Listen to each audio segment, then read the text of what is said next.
Welcome back to our program called Being Resilient, where we are learning lessons from the master of being resilient, Jerry Lundergan, the author of Hard Work and Goodwill, an amazing story of overcoming struggle and adversity to lead a life of contribution and community service and value. And I just consider it such an honor to be able to talk with you and learn from you, Jerry. Thank you so much for being a part of our program and sharing your story. Glad to be here, Michael. So Jerry, in the last episode, you talked with us about starting one of your companies, which is the French Bauer Ice Cream Distribution Company. And when you started it, you spoke about how you just took action and got in your car without an appointment and went to see the president of a company and told them about how you wanted to develop a relationship with them.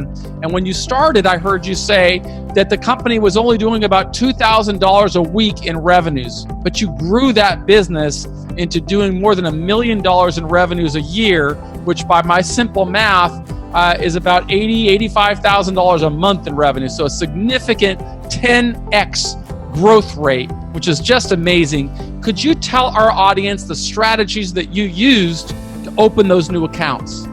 Well, Michael, we were just so over-thrilled that we had this opportunity. I mean, we were like kids in a candy store, There was nothing that me and my brothers weren't willing to tackle in order, to get that product in the shelf, in the frozen food case, so the customers could pick it up. So we sat down and we plotted, where, we wanted to fish where the fish were. So we plotted our little strategy where the big grocery stores were that we wanted to hit. And there was a big grocery store chain in Lexington at the time. So we went to said that, and then that was retail. And we also wanted to hit the ice cream stores themselves, that sold dip ice cream. Mm-hmm. And then we wanted our third prong approach was to go to hospitals where they, have ice cream to all their patients. That's a lot of volume. So I took the retail end, the grocery stores. My brother Mike, he took the hospital in, and my brother Tom, he went to the dip stores, okay? And we thought, well, if we all attack them at the same time to get the customers, we'll build our customer base up faster.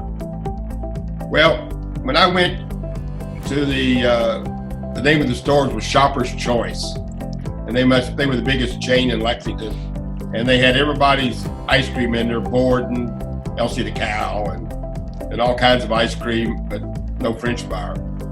And French Bauer is a quality ice cream, and by luck, their packaging was superb. I mean, peach ice cream had a big peach on it. Strawberry ice cream had big strawberries on it. So it was colorful to the eye, and it looked good. Packaging looked good in the half gallon size. But you also had to think about the price, okay?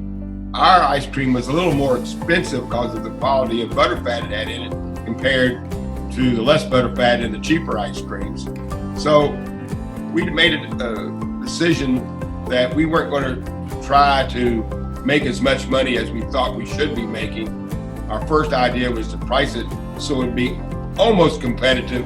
So when a customer came in, a half a gallon of ice cream was 99 cents. Ours might be $1.09, okay? But we knew if it was just a little bit more, we could probably get it because of the colorful packaging. Well, I went into these Shopper's Choice stores, and of course, space is very valuable. Nobody wants to give up space. So for me to put my ice cream in that frozen food case, that meant somebody else's brands had to get shortened. And it took me about 7 trips to see a guy by the name of Joe Holleran, who was the president. And finally I said, look, take some of this ice cream home with you. Let your kids eat it. See what they think about it. See if you can sit down and enjoy it. And if you do, maybe you need to put a little bit in your cases, a little bit.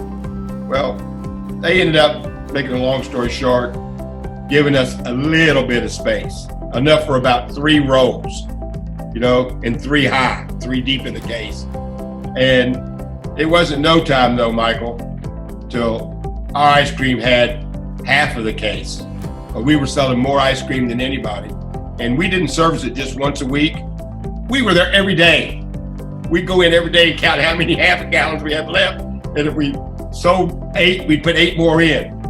And so other companies, only came once a week.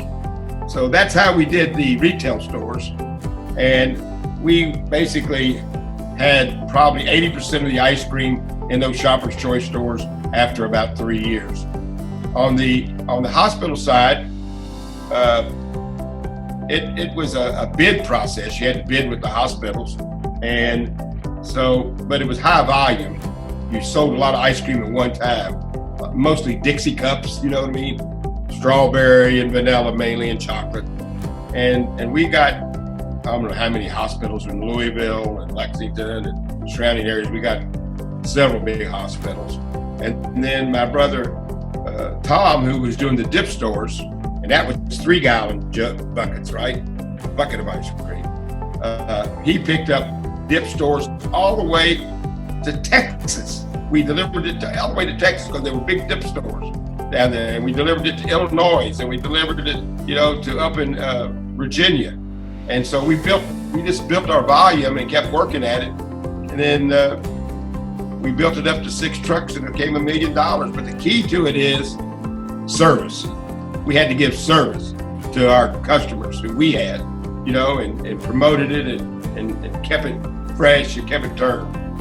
Well, we learned a lot from Jerry in his book, Hard Work and Goodwill, all about not only building a great business, but also being a great community leader. And in order to take a company from startup, which is really what it was when he started that business, and then build it to start building accounts as far away as Texas and Illinois, it required him to build a staff, to depend on his brothers with whom he has a very close relationship. And so in the next video, I'd like to talk with him a little bit about what does it take to manage a growing company in this manner, to keep all of your team members moving along in the same direction. It's something he's really become a master at, as he has built companies that have provided jobs for more than 1,000 people.